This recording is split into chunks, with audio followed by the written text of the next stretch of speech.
बिस्मिल्लाहिर्रहमानिर्रहीम। अस्सलाम वालेकुम नाज़रीन, मैं हूँ आम शहरी आरिफ हमीद भट्टी। नाज़रीन, वज़ीर आज़म पाकिस्तान और आर्मी चीफ कमर जवेद बाजवा के दरमियान आज राब्ता हुआ, जिसमें मुल्क में बढ़ती हुई महंगाई, बेरोज़गारी के अलावा खित्ते में पाकिस्तान की अहमियत को पर तफसीली बातचीत हुई।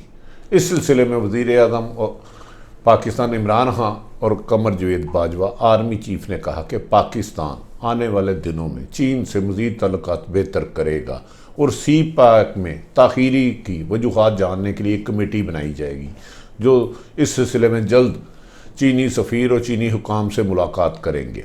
नाज़रीन, इससे अहम खबर, वज़ीर आज़म इमरान खान साहब ने हफीज़ शेख जो IMF के भेजे हुए किराए के वज़ीर थे, उनकी रुखसत के बाद कहा जा रहा है अहम हलकों को पैगाम देने के बाद जिनने उन्होंने वज़ीर ख़जाना बनाया हमाद अज़हर को कहा है वो फौरी तौर पर IMF से मुज़ाकरत करे और उनसे जो आने वाले कर्ज़ा लेना है और जो वापसी करनी है उसमें थोड़ी सी तोसी मांगे।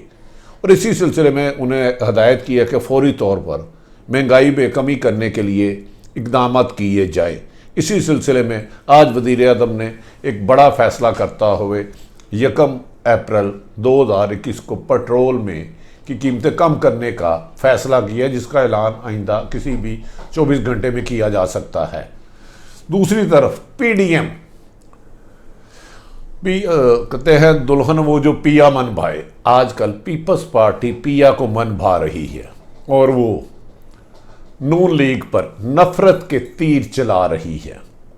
जो जमातें सारी उम्र एक दूसरे को गाली गलोच करती रहीं, बुरा भला कहती रहीं, अरबों खरबों के करप्शन के इल्ज़ामात लगाती रहीं, पीपल्स पार्टी और नून लीग की सौतनों की लड़ाई ज़ियाउल हक दौर से शुरू हुई। ज़ियाउल हक में दौर में एक वोट था पाकिस्तान पीपल्स पार्टी का और एक एंटी पीपल्स पार्टी, यानी कि ज़ियाउल हक ने जुनेजो लीग बनाई, उसकी गोद से जन्म लिया नवाज शरीफ साहब ने, और वो मुख्तलिफ लीगें बनती हुई फंक्शन लीग, फलां लीग, ए लीग, बी लीग, नून लीग बन गई। अब जब इमरान खान की हुकूमत आई तो PDM एक हो गई। PDM एक नहीं हो गई, ये 11 जमातें मिली और इन्होंने कहा कि अपोजिशन पे नून लीग जरदारी पर भी मुकदमा बन रहे हैं, नवाज शरीफ फैमिली पर भी बन रहे हैं, क्यों ना इमरान खान से जान छुड़ाने के लिए हम एक हो जाए। और मौलाना फजलुर रहमान को भारी बैगों के हमरा बगलगिर हुए और उन्हें जिम्मेदारी दी गई मदरसों के लाए।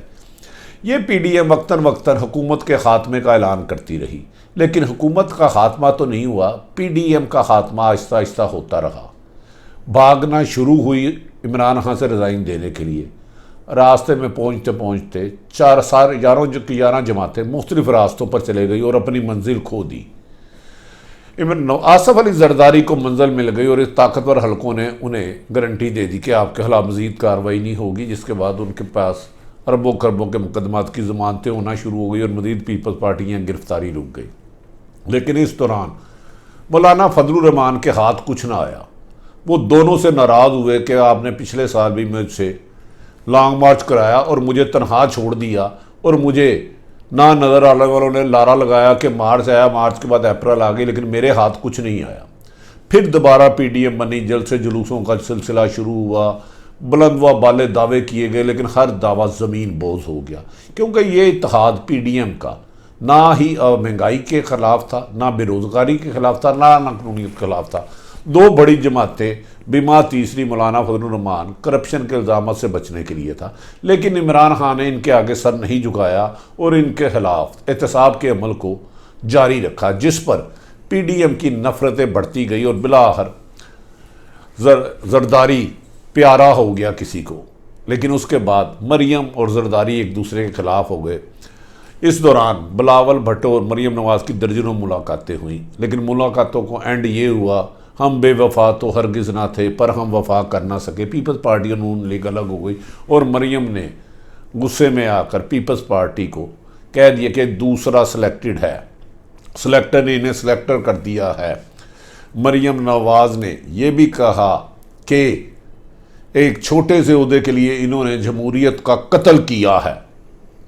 अगर उन्होंने इस बात को भी बुरा बनाया कि एक जरदारी सब पर भारी नहीं, उन्होंने कहा एक जरदारी अपने ज़मीर पर भारी है। एक इक़्तिदार के लिए जिसने बाप बनाई थी उसी बाप से वोट लेकर ये इक़्तिदार में चले गया, इनकी तो छोटी छोटी ख्वाहिशात हैं।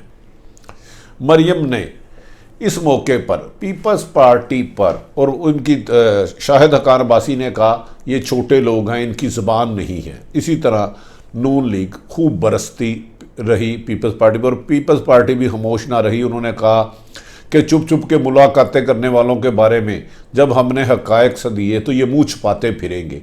चुप चुप के मुलाकातें गालबन मुस्लिम लीग की नून की तरफ इशारा था, जो ताकतवर हलकों से एक तवील अरसा मुलाकात करते रहे। यहाँ तक कि इसके बाद उन्होंने कहा कि नून लीग ने कि पीपल्स पार्टी ने आइन को रोंद कर छोड़कर जमहूरियत का कत्ल किया है एक छोटे से उहदे के लिए, जिस पर पीपल्स पार्टी ने कहा अब्बा को बाहर भिजवाने के लिए अपना ट्वीट खामोश कराने वाली आज किस मुंह से हमारे पे तनकीद कर रहे हैं, हमें मत छेड़े, अगर हमने राज खोले तो नून लीग के लिए निकलना मुश्किल होगा। इस दौरान नाजरीन इमरान खान एक अच्छे तरीके से तमाशा देखते रहे कि ये आपस में जिस्तो गिरेबान हो गए हैं तो मुझे क्या गिराएंगे। लेकिन इस दौरान ताकतवर हल्के कुछ इमरान से नाखुश थे, जिसका वो उन्हें कह रहे थे कि पंजाब में तब्दीली लाए। आज हफीज़ शेख को तब्दील करके उन्होंने अहम हल्कों को पैगाम दिया है कि मैंने आपके कहने पे तो नहीं तब्दील किया, IMF का बंदा तब्दील कर दिया गया है। ये एक खबर है, खबर की हद तक पहुँचा रहा हूँ, तो हम इसकी कन्फर्मेशन नहीं आई। हो सकता है इमरान खान ने कहा हो कि वो सेनेट का इलेक्शन हार गए हैं, इसलिए मैं नहीं करता। पीपल्स पार्टी ने जवाब में नून लीग को कहा हम डिक्टेशन नहीं लेंगे, आप डिक्टेशन लेकर पैदा हुए, डिक्टेशन लेकर बड़ा हुए, तो हमें आप क्या सिखाते हैं। नादरीन, ये लड़ाई अभी जारी है। PDM का मुस्तकबिल कोई ख़ास नहीं था, हम पीपल्स पार्टी की हुकूमत सिंध में महफूज है। लेकिन पीपल्स पार्टी ने छोटी सी शरारत की, जैसे उन्होंने कहा था कि छोटी छोटी ख्वाहिशें होती हैं। उन्होंने कहा कि हम पंजाब में तब्दीली लाएंगे। भाई पंजाब में तब्दीली कहाँ लाओगे, एक 8 MPA से तब्दीली ला सकते हैं, एक कसरीती जमात नून लीग है, पहली PTI है, उसके बगैर नहीं। कहा जा रहा है कि जरदारी ने अपने दोस्तों के साथ कहका लगाता हुए देखा कि मैंने पंजाब में कैसी शरारत छोड़ी कि अब ख़ानदान में ही इख्तलाफ राय हो जाएगा, जबकि इस सिलसिले में वो Chaudhary Parvez lie and company से मुकम्मल राब्ते में हैं। नाज़रीन, दूसरी तरफ इमरान खान अब सख्त इम्तहान में आ चुके हैं। नदीम बाबर फारग हो चुके, हफीज़ शेख फारग हो चुके, रज़ाक दाऊद और 2 मशीर और 3 मिनिस्टर उनकी हिट लिस्ट में जिनको वो फायर करना चाहते हैं। इन तीनों पे मुबैना करप्शन के इल्ज़ाम आता है, और एक ऐसा आदमी जो PM हाउस में उनके बहुत करीब तरीन है, इमरान खान को पैगाम किसी ने दिया है कि सर वो आपकी इंफॉर्मेशन आउट करता है।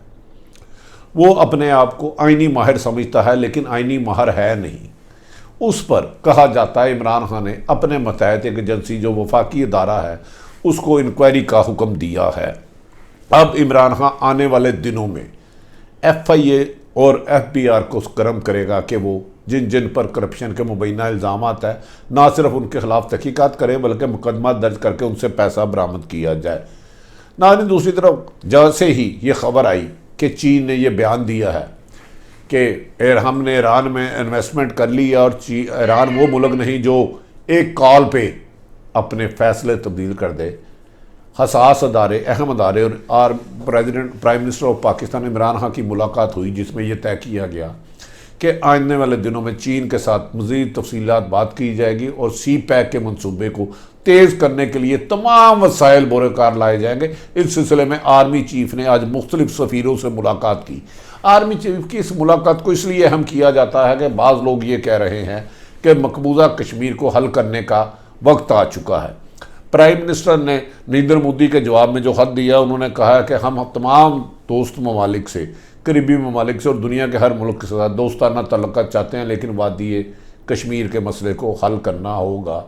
अब लगता है आने वाले दिनों में आर्मी चीफ इस सिलसिले में दीगर अहम तरीन मुलाकातें करेंगे और वादी कश्मीर पर कोई ना किसी इशू सॉल्व होगा। इस सिलसिले में जो बाइडन ने भी पाकिस्तान के साथ हमदर्दी का इजहार किया और वादी कश्मीर में होने वाले जुल्म सितम और इंसानियत की तज़यीन और इंसानियत सोच सलूक पर भारत के ख़िलाफ़ एहतजाज किया है।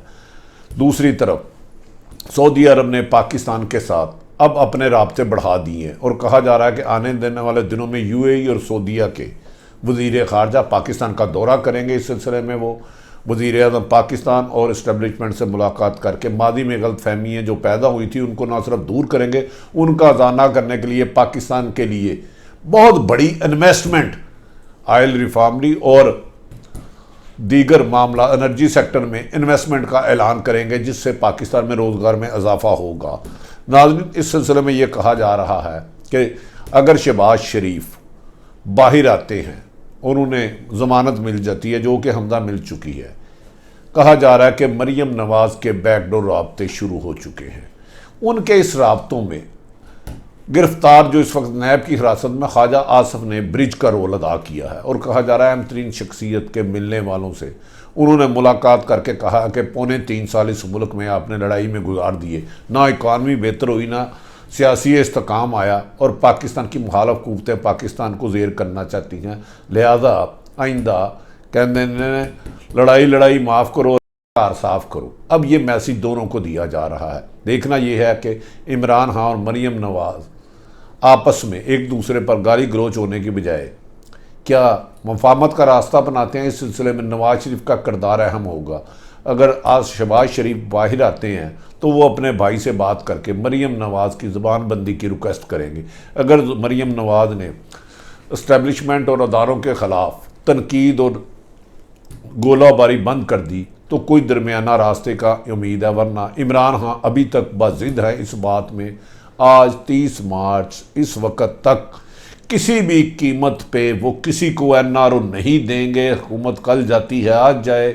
उन्होंने इस बात को भी आज रद्द कर दिया कि पंजाब में धमकी दी जा रही है पीपल्स पार्टी के उस्मान बुज़दार को तब्दील करेंगे। उन्होंने कहा कि उस्मान बुज़दार उस वक्त तक वज़ीर आला पंजाब रहेगा जब तक वज़ीर आज़म इमरान खान रहेंगे। इसी सिलसिले में उस्मान बुज़दार साहब ने भी आज बयान दिया है कि पंजाब में तब्दीली की अफवाहें हैं, इसमें हकीकत कुछ नहीं है, हम खिदमत करते हैं, करते रहेंगे। जबकि मरीम नवाज़ भी किसी भी कीमत पर उस्मान बुज़दार की हुकूमत ख़त्म नहीं करना चाहते। नाज़रीन, मौजूदा सियासी सूरत हाल में जो डेवलपमेंट हुई है, जो हो रही है, आप तक पहुँचाते रहते हैं। आइंदा कोई हुई अगली खबर आपको देंगे कि हफीज़ शेख ने किस साजिश और IMF के कहने पर स्टेट बैंक को गिरवी रखने की कोशिश की थी, जिसको वज़ीर आज़म इमरान खान ने नाकाम बना दिया।